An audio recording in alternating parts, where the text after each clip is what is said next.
Welcome to the Music Ed Matters podcast. I'm your host, Dr. Emily Williams Birch, and this podcast, it exists for you. Whether you're a music lover, an educator, a choir member, each week we bring guests to the show to help explore what matters in music. I'm so glad that you're here. Welcome to the show.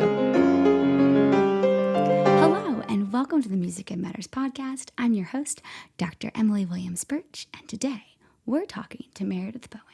We're talking about how to represent women specifically in our literature selections. But hang on tight, my friends, because in this conversation, we go through Meredith's amazing life story and how she got into music education and choir life. We take a little side thingy over into the world of burnout and how we overcome it. And then we full circle back into people that you can program and ways that you can find music to make sure that everyone in your ensemble and in your audience are seen and heard. This is a really beautiful conversation, and I want to thank Dr. Bowen for sharing her story so beautifully. You're going to walk away with a lot of lessons from this one. I've made some beautiful quote cards for you so you can take away some of these moments and hang on to them, because this conversation really touched my soul, and I hope it touches yours as well. As always, these conversations are brought to you by our friends at the Kinnison Choral Company and Kaleidoscope Adventures. And if you want to talk more, which I really hope you do, we have monthly meetups every single month at patreon.com/musicedmatters. There's bonus episodes and so much more. Plus, just your little support there helps keep this podcast platform alive, because there's a lot of little things that go into it. I'm really glad that you're here. I'm super thankful you're listening. Now let's learn about repping the women's voices in literature with my friend, Dr. Meredith Bowen.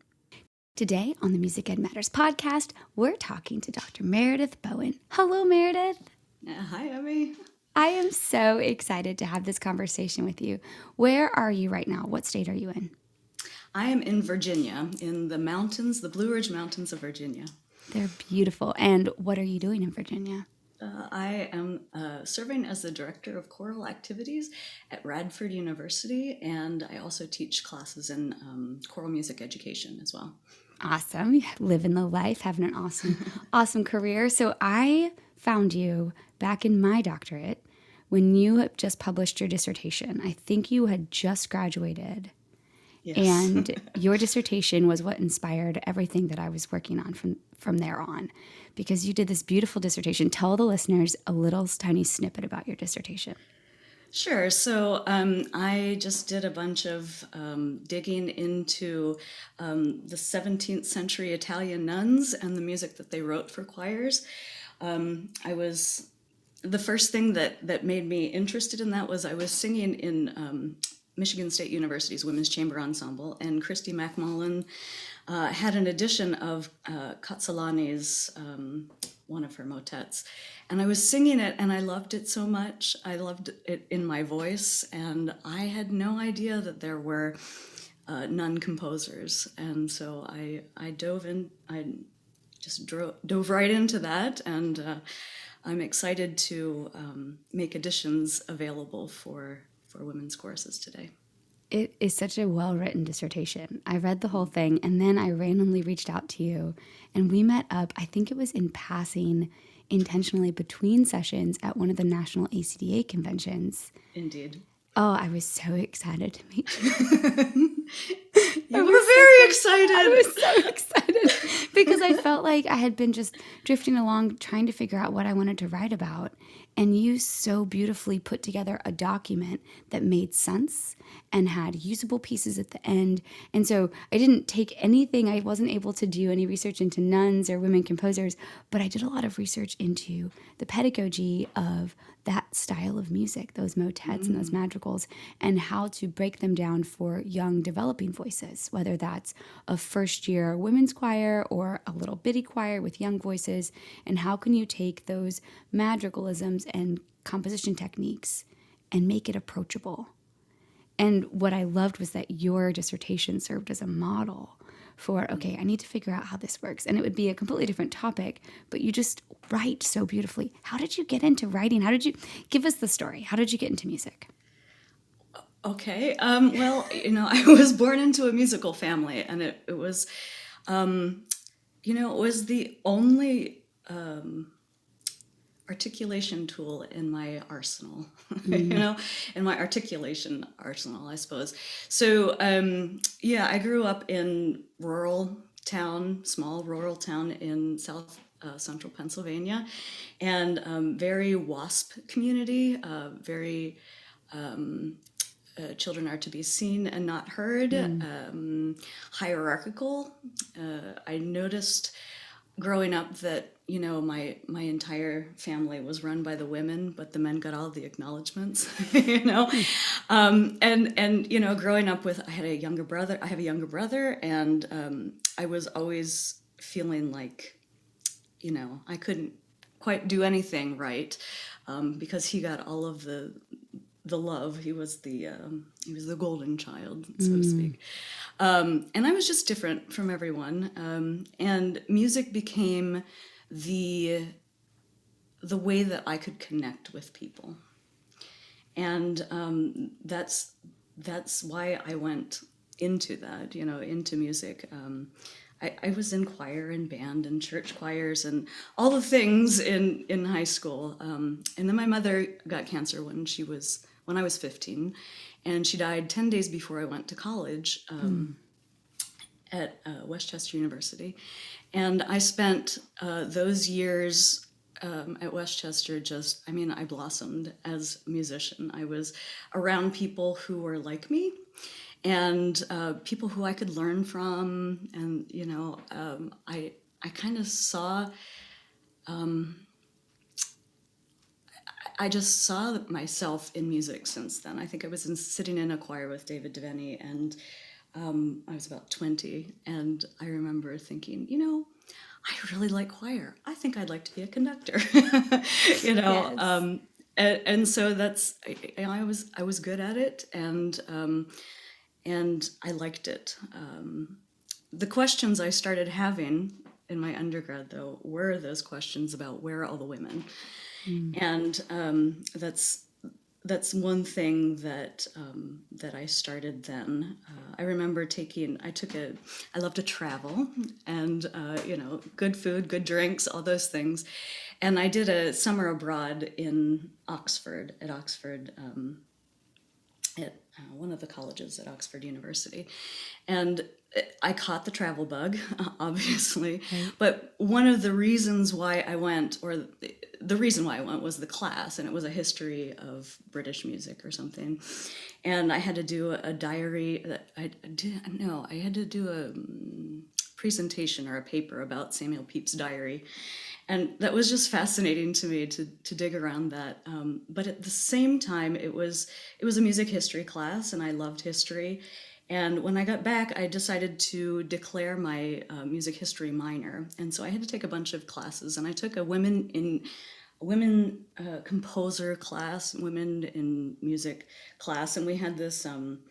It was an anthology from. Oh, it's a Norton anthology, and there was like, maybe Hildegard was the first woman, and there was Fanny Mendelssohn and Clara Schumann, and those were the only people, and maybe Barbara Strozzi was in there, right? Mm-hmm. And then everything else they showed was instrumental music. Right. And I was like, that's interesting. And then I took a history of jazz class, and we studied all male composers. And I remember going up to my professor one day and asking, were there any women jazz folks, And he's like, well, no, women aren't musicians. They're just singers. Oh. And I took an offense to that. I mean, I had been listening to these jazz women forever. I mean, Ella Fitzgerald, come on, friends. Right. She is... an incredible scat singer. I mean, the things that she does is just incredible. I can't even talk about it. But her musicality and, Billie Holiday, these kind of things. And then I remember going to the library and finding I was really curious about it, and I found a biography, and I don't even remember the name anymore, but it was... a trans woman or a trans man playing trumpet his entire life, and in like jazz clubs and all these things. And I thought that was just fascinating. And I'm like, why are we not talking about this?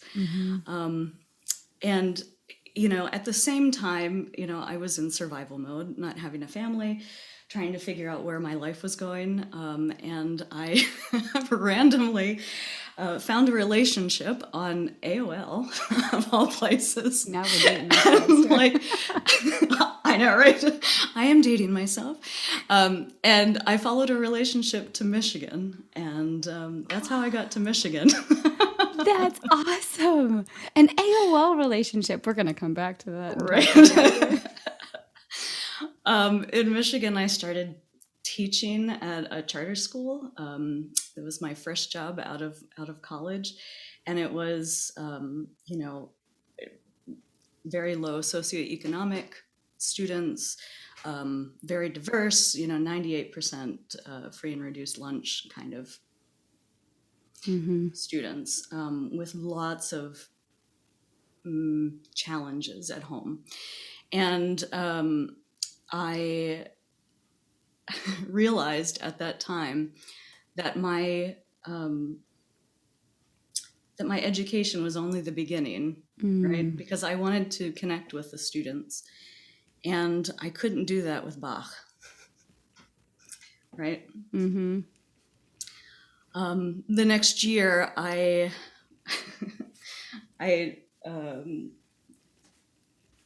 saw an advertisement in the Lansing State Journal in Michigan for an interim director of a feminist women's chorus. And so I applied for that. And it turns out that Sistrum, Lansing Women's Chorus, has been around since 1986. And they were just, a group of women that got together, that were living in this idea of belonging, to diversity, equity, inclusion, access, right? That we're talking a lot about now. And they were living that. And so I was able to get in on the ground floor and learn so much about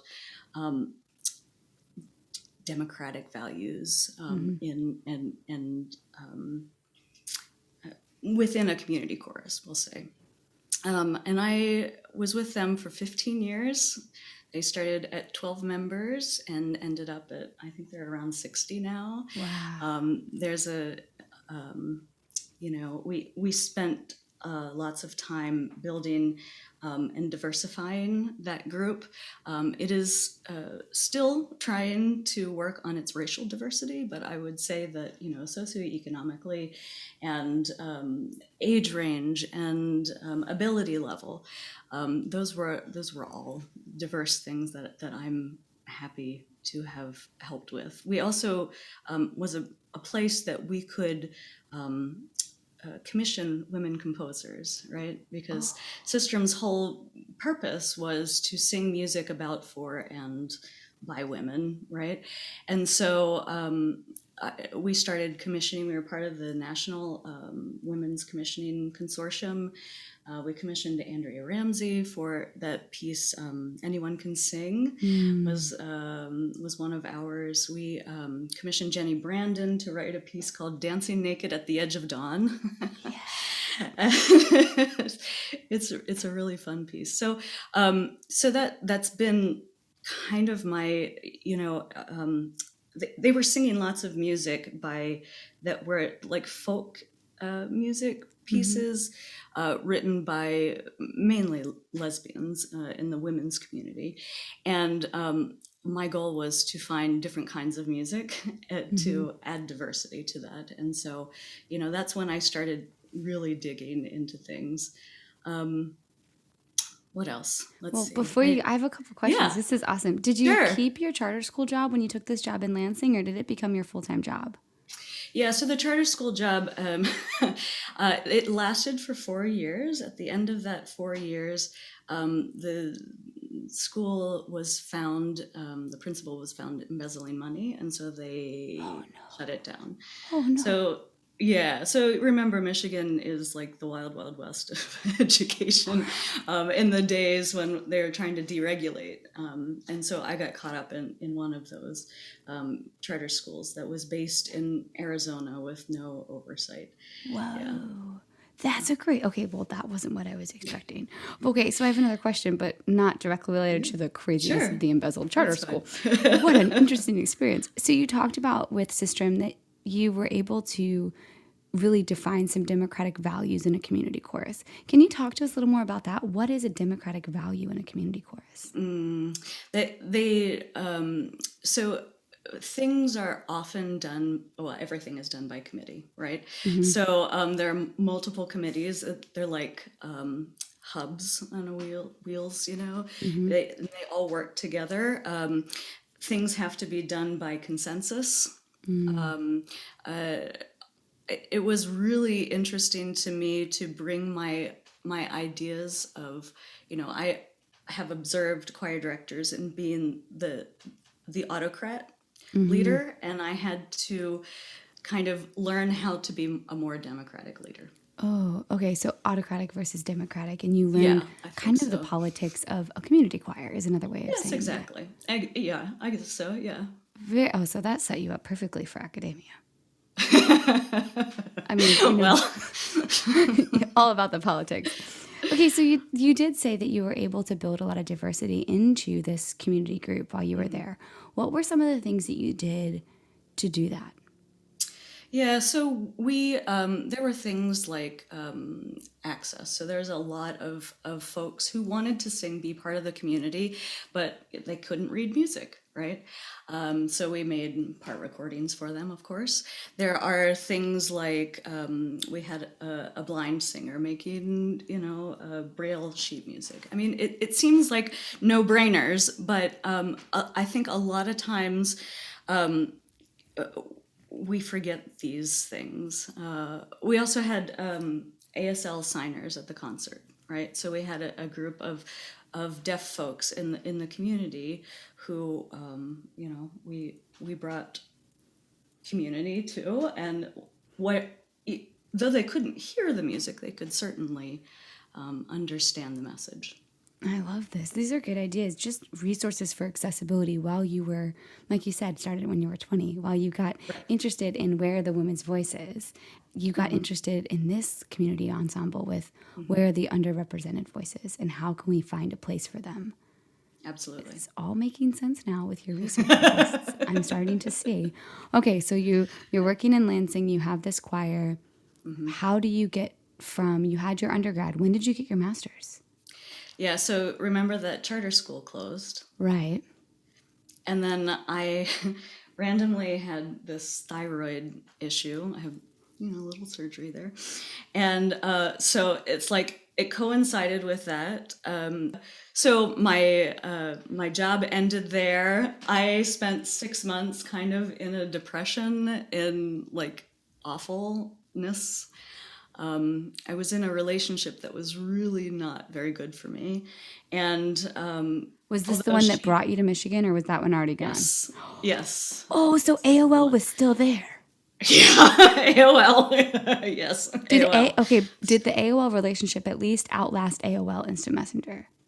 Yes. Okay, thankfully. Good. It was a good 6 years, so that good. was good, you know. So AOL actually filled out my graduate school application for me. Oh, that's sweet. Yeah, I guess so.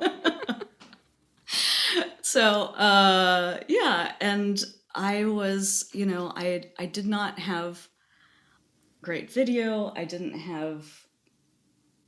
hardly had anything at that time. I mean, I was like 25 or something.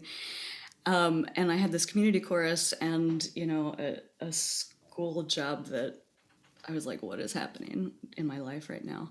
And I started so Dr. Rail, he invited me for the summers program. I applied for the year-long thing, and he invited me to the summers program. And within, I think, about a month of being at grad school, I just blossomed again, you know.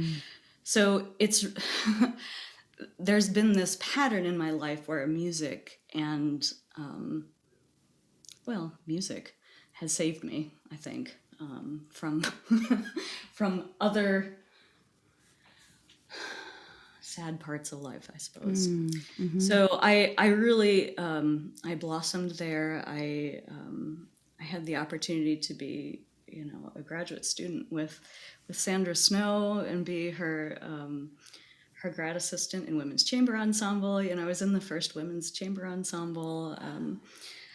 I just loved it. Then, of course, after I graduated from there, I pieced together a whole bunch of activities. So I had Sistrum, and then I had the Battle Creek Girls Chorus and community choir. I sang with Ars Voce down there, and let's see, I worked as an adjunct at Lansing Community College too. And so I was doing that for about 7 years. I met Megan Boyd. She came in as a grad student at MSU and started at the boy choir in Battle Creek. And she's like, you should really think about going back to grad school. And I said, and I was like, well, yeah, but you don't want to go to the same grad school for your doctorate as your master's, right? Like that's the common thing, right? But at this time, so AOL had gone away, So in 2005, Lynn and I got together, and she has a kid. We've got a nice little family, and we were waiting until Kate graduated high school, and then I was going to go do my doctorate. And I went in at the suggestion of Megan Boyd, and I applied, and they offered me a position, a full-time position with GTA and everything. And then I couldn't keep the Battle Creek gig anymore, so I went with the Holland Chorale. And then I did that for 4 years. And in those 4 years, I got my degree, and here I am in Virginia. In Virginia. Okay. That's a long story. No, I love it. And Meredith, I knew this because I had done some digging into your bio, but I love hearing you talk about post-master's degree. You didn't follow the quote-unquote ruler of expectations. And throughout your entire journey, you're a wonderful example of using music to create your own thing. You created something that worked for you after your master's. And now look at all those experiences you have for your students. Yeah, I know. It's I've been running for so long, and I think, this pandemic, or I've been pushing for so long, right? Running, pushing, learning, dreaming, persevering. And then this pandemic has reminded me that I have some other things to give too. So have you reset? Are you in a place now where music can continue to be that thing that keeps you blossoming? I think so. I was really burned out for the last couple of years, I think. But, I'm starting to get excited about projects again. So it's so interesting that you used that word. I just was listening to a podcast that was recommended me by a listener all about the science behind burnout. And it talked about the actual scientific research into it and how it's not just exhaustion and value and drive. There's so much more to it. How did you get through that period? What were things you did to help you get through it? I think of myself as a creative architect. And I try to create beauty wherever I go. And in the midst of the pandemic, I turned outside to nature, and I actually dreamt up, and Lynn and I built a patio in the back of our house, and I've been working on landscaping. Really? Yeah.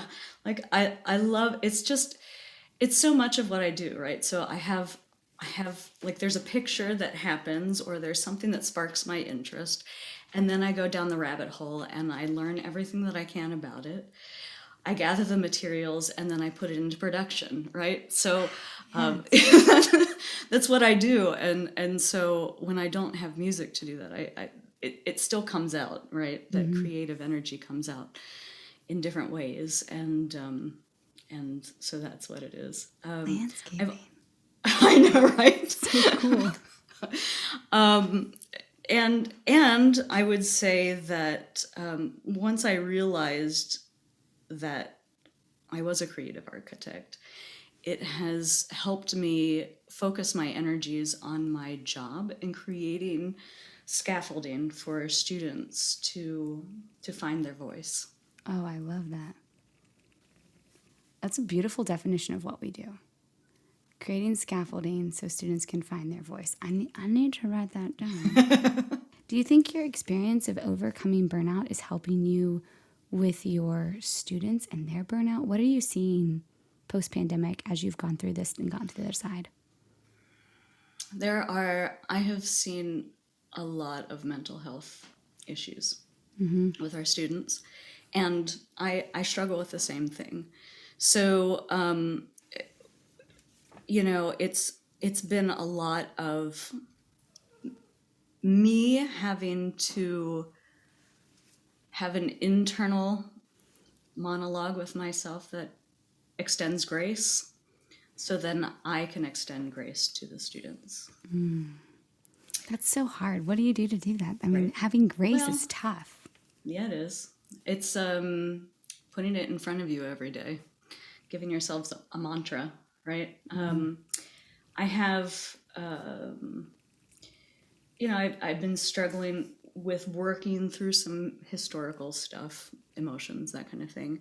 And I recently met a therapist who is into what she calls Havenine.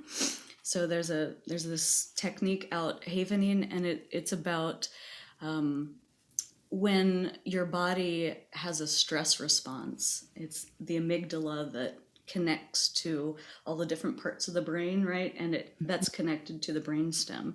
And so there's a lot of fight or flight or anything that happens, if you're under stress, that these things, they send out shoots, right? And so there are always these highways, right, that are concrete in your brain. And in order to take them away, you have to be in an emotional state. And then it's basically just repeating your mantra. So whatever is making you upset, you think the other thing, and then there's a touching sensation that is just a relaxing kind of thing that you just do over and over and over again. And what it does is releases some of those strongholds. And so I've had to learn how to recognize a trigger, and then use that technique to calm myself down. And we use that with the students. I use that with the students.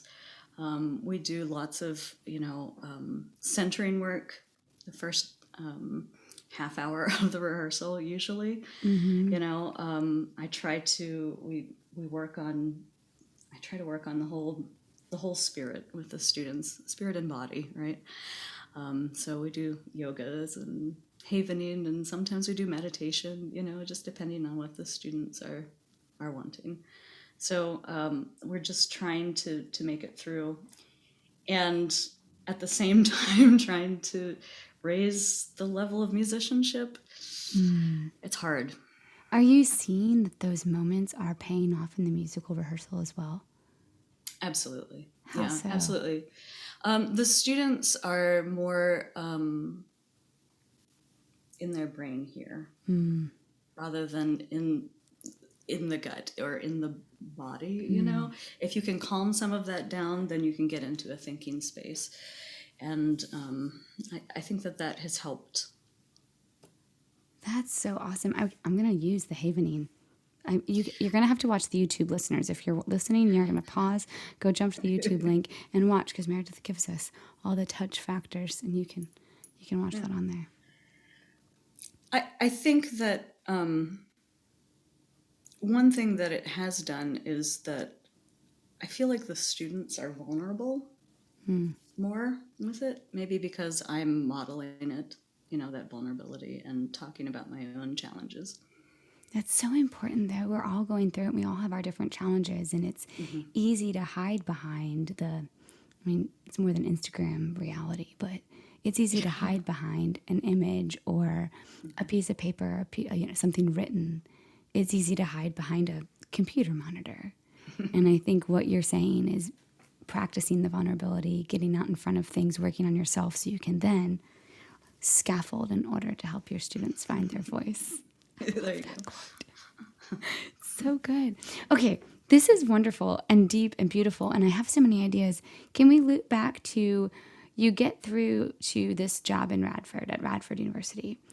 When did you start being able to tap back into your research interest of the women's voices? And let's talk about some of the, how do we select repertoire so that women are represented? Mm-hmm. Yeah, so, so Radford, I've just been programming the way that I've wanted to program forever, right? And I would say that,